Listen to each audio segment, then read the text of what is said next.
Hello friends, I'm Kristen and this is So You Want to Travel the World.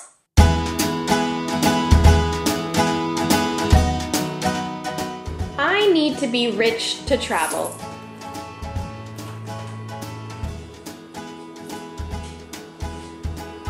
This is completely incorrect. I have to save for a long time if I want to travel somewhere. This is also completely incorrect. I'm kinda on a budget, so how much money do I need to travel the world? Aha! There it is, the most popular question of them all, and a very good one indeed. So last year, I took the longest trip I have yet to take. I traveled for 10 months on $9,500 Canadian, and that includes accommodations, food, fun, and flights. 12 to be exact. Well, you may be thinking, Kristen, you must have been sleeping on the streets or in some really grungy places. No! Well, maybe sometimes. I eat 3 meals a day. Okay, 4. Alright, 5 most of the time. I love food. And I did a lot of really fun things. Scuba diving, sitar lessons, boat cruises, hot air balloon rides, Bollywood dancing. I also went to places where the living expenses are pretty high, like England, Iceland, Singapore. So then how exactly did I do this? I could tell you, but then I'd have to kill you. Oh, don't you just love the overuse of popular movie quotes? Anyways, let's do this. Whatever your budget is, you can travel the world. But it's important to ask yourself a few questions first. How long do you want to go for? Where do you want to go? What do you want to do? Are you flexible with your time and dates? What type of traveler are you? Are you traveling alone or will you be traveling with a partner? Defining what type of traveler you are or how open-minded you are plays a huge factor in determining how much money you will need for your travels. Are you the type of traveler that doesn't mind sleeping on other people's couches or camping? Are you the backpacker type who prefers staying in hostels, or would you prefer to stay in a hotel? If you think that hostels and camping are for dirty hippies, think again.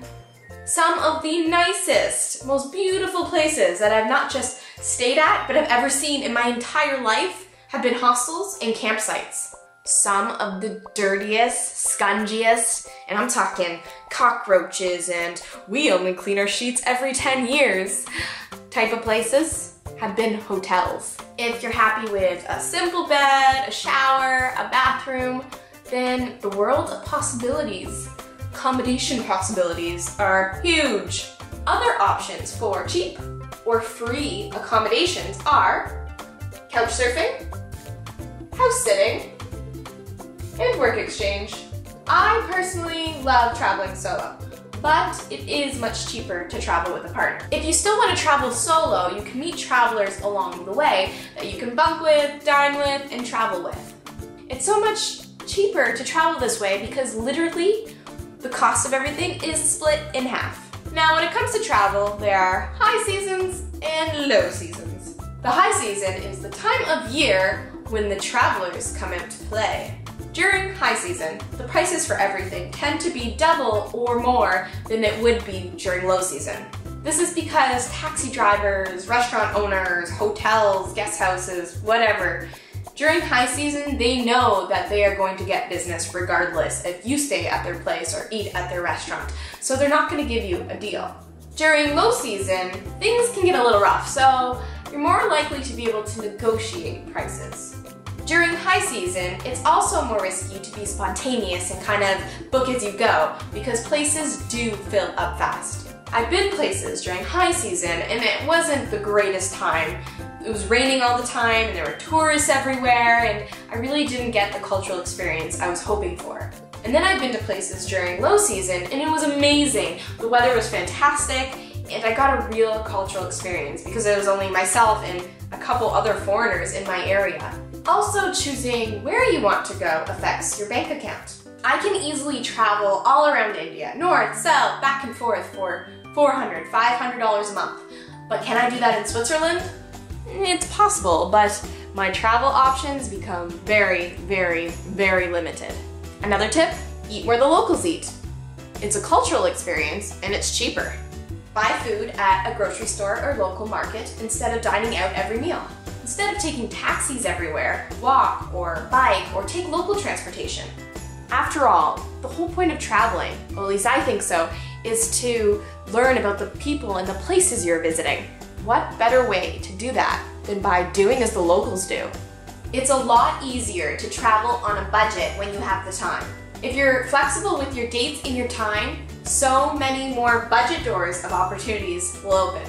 Now, this may be product placement, but I love this website and it has helped me out so many times.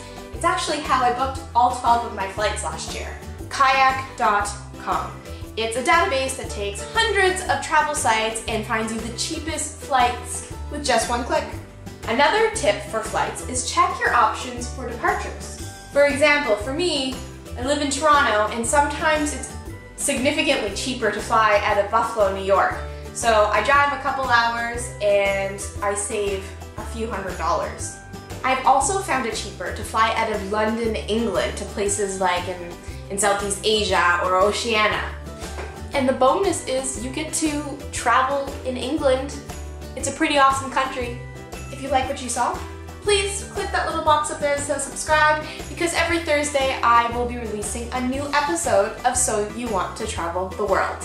Happy travels!